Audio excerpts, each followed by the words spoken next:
BX1 +, toujours plus d'actu. Voilà, notre page culture va être consacrée à un gros livre. Ça s'appelle Voyage. C'est un recueil de photos et de textes de Benoît Ferron. On approche de la période des fêtes de fin d'année. Ça peut être une idée de cadeau. Bonjour Benoît Ferron, merci d'être avec nous. C'est un recueil de photographies. On va peut-être raconter d'abord l'histoire de ce projet. Parce que on va dire que c'est un des effets collatéraux positifs de la Covid-19 et du confinement de l'an dernier. Exactement, ouais. Exactement. C'est un livre qui s'est fait sans que je le sache, parce qu'en réalité, j'ai commencé le premier jour du reconfinement, je me suis dit que j'allais faire voyager les gens, et donc j'ai posté un message sur ma page Facebook en disant, voilà, on ne peut plus voyager. Et moi, je commence une série à partir d'aujourd'hui, et tous les jours, je vais vous faire voyager dans le monde entier, dans tous mes univers photographiques, et je vais essayer de vous surprendre, vous amener un peu partout, et on fera ça aussi longtemps qu'on ne peut pas revoyager. Et ça veut dire que jour après jour, c'était en novembre de l'année dernière, ouais, tout début novembre, pendant 165 jours, si je ne me trompe pas, c'est la durée de ce confinement. Vous avez publié des photos, ça a eu un énorme succès à l'époque. Absolument, j'ai eu un retour incroyable. Je pensais que ça durait 30 jours, donc voilà, je me dis que ça va être un truc sympa à faire. Et puis, bon, comme vous le savez, ça a duré 165 jours, donc c'était quand même très très long. Et au fur et à mesure du temps, j'ai eu beaucoup de retours, beaucoup de gens qui m'ont fait des tas de commentaires, etc. Et il y a même une sorte de communauté qui s'est créée, parce qu'il y avait vos photos, et puis il y a d'autres internautes qui se sont mis aussi à publier des photos. Il y a des hashtags qui ont suivi. Oui, Est-ce que ça vous a dépassé un peu à ce moment-là? Je ne m'attendais pas à ce qu'il y ait un tel succès. J'ai trouvé ça formidable, surtout aussi tous les messages que j'ai reçus en me disant ce que vous faites est formidable, ça nous soutient, ça nous donne vraiment le moral. Tous les matins, on se lève, on va voir votre série avec nos enfants, on apprend plein de choses. Et c'est d'ailleurs un peu à cause de ça que j'ai commencé à raconter les histoires des photos, à aller faire les recherches. Je reprenais mes carnets de voyage, je complétais. Donc, parce que vous êtes photographe depuis quoi, 15-20 ans? En fait, j'ai un autre métier au départ, mais je fais de la photo depuis toujours et je m'investis beaucoup dans la photo depuis une bonne vingtaine d'années, absolument, tout à fait. Que tout ça se retrouve dans un livre, c'est à la fois une belle récompense, ça veut dire que ça va laisser une trace. Vous en êtes fier de ce bouquin ? Écoutez, j'ai un peu raconté ma vie de photographe. Je vous ai dit, au début, je ne m'attendais pas du tout à ça. Et puis, au fur et à mesure des jours, j'ai plongé dans mes disques durs. Parce que il faut tenir 165 jours sur 165 sujets.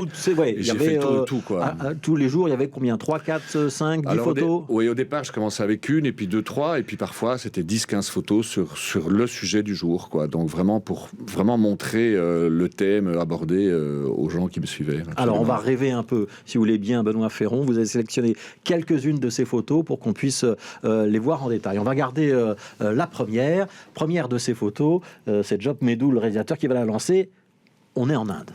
Voilà, on est en Inde dans un événement annuel qui s'appelle le festival Holi, le festival des couleurs, qui célèbre la fin du printemps. C'est une célébration en l'honneur de Krishna. Et pendant près d'une semaine, les gens font la fête, se balancent de la couleur, des pigments colorés, de l'eau colorée.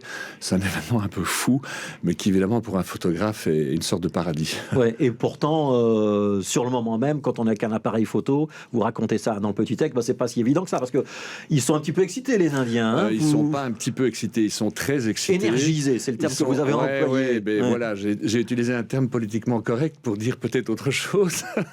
Mais c'est vrai que il y a de l'agressivité, en fait c'est un peu la psychologie collective, les gens sont pris dans un élan, et c'est vrai que vous avez beau avoir un appareil photo, ça change rien, hein. Vous leur demandez de pas vous envoyer un seau sur la tête, ils s'en foutent totalement. Alors ça c'était l'Inde, on va voir un deuxième cliché, où est-ce qu'on est? Alors là on est toujours en Inde, parce qu'il faut dire que l'Inde c'est un pays assez exceptionnel, que j'adore aller photographier. On est à la Kumbh Mela. La Kumbh Mela, c'est le plus grand pèlerinage humain, c'est un pèlerinage hindou qui regroupe 120 millions de personnes sur 48 jours. Ça veut dire que la Mecque, c'est presque de la seconde division par rapport à ça. Complètement. La Kumbh Mela, ça se passe tous les 6 ans, c'est vraiment un truc de dingue. Et alors, il y a des jours où les astres sont alignés et où les hindous doivent se baigner dans le fleuve sacré. Là, il y a 2 fleuves, c'est la Jamela et le Gange. Et donc, j'étais sur place, donc j'ai réussi à suivre un groupe qui s'appelle les Naga Sadhus, qui sont les sadhus les plus extrêmes. Et j'étais là au moment où ils se sont jetés dans le Gange pour se baigner. Alors, c'était assez fantastique. Oui. Troisième photo qu'on va voir. Là, on est aux États-Unis. C'est le Burning Man. Hein. C'est un festival Un petit peu déjanté, un petit peu décalé? C'est un festival du bien-être au sens large, on va dire. Disons que dans mes photos, j'aime aller chercher tous ces événements sur la Terre où les gens s'extériorisent beaucoup. Hein. Kumbela, c'est tout à fait dans cet esprit-là. Burning Man, c'est la même chose. C'est un événement qui a été fondé il y a un peu moins de 30 ans aux États-Unis. C'était un peu la contre-culture à l'époque. Et pendant une semaine, dans le désert du Nevada, les gens s'éclatent et font un peu. Et il y a notamment un roman d'Amélie Nothomb qui fait référence à ce festival. Je voudrais qu'on s'arrête un instant sur l'aspect graphique de votre travail, parce que cette photo elle est exemplaire de ça.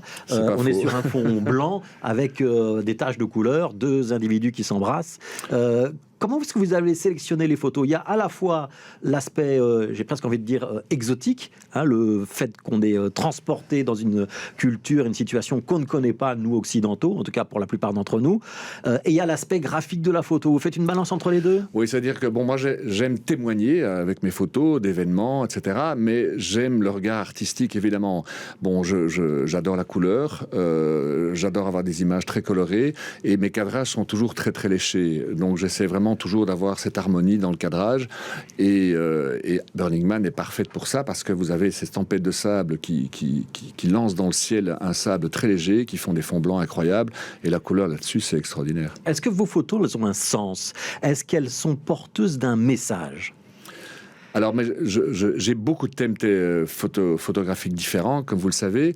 Mais oui, bon, tout d'abord, moi, j'aime montrer quand même le beau côté de la planète. C'est la beauté du monde, voilà, et la diversité du monde. Voilà, exactement. Moi, je m'inspire très fort de Sebastião Salgado, qui est pour moi le plus grand photographe. Donc, photographe brésilien. Voilà, et qui a dit un jour dans une interview qu'il aimait montrer les gens dans leur dignité, dans leur beauté, qu'il fallait pas toujours faire du trash ou du négatif. Et c'est ce que j'essaie de montrer. Et pourtant, lui, il a fait du trash et du négatif. On a vu des photos de mineurs, hein, je pense notamment au Brésil, ou la famine en Afrique, des choses très très dures. Tout à fait. Tout ce que lui fait du photojournalisme. Hein. Oui, mais il a quand même évolué. Et quand on voit ses portraits, les nombreux portraits qu'il a fait depuis lors, il y a vraiment une vraie évolution. Ouais, parce que vous n'êtes pas dans le photojournalisme, on est vraiment dans la photo de dépaysement, de voyage. Et avec l'aspect artistique absolument, que tout à fait. dessus. Oui, exactement. Je suis un peu à cheval entre les deux, mais l'aspect artistique pour moi est très important. Alors on va voir une photo qui a peut-être là une signification un petit peu plus politique, ou en tout cas environnementaliste.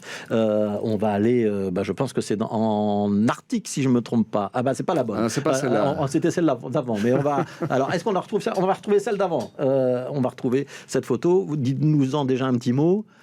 Elle est prise c'est laquelle on va rester sur celle-là. Alors on va rester sur Freddie Mercury. Celle-là, hein. Oui, voilà. En fait, cette photo, je l'aime bien parce que c'est la photo la plus ancienne du livre.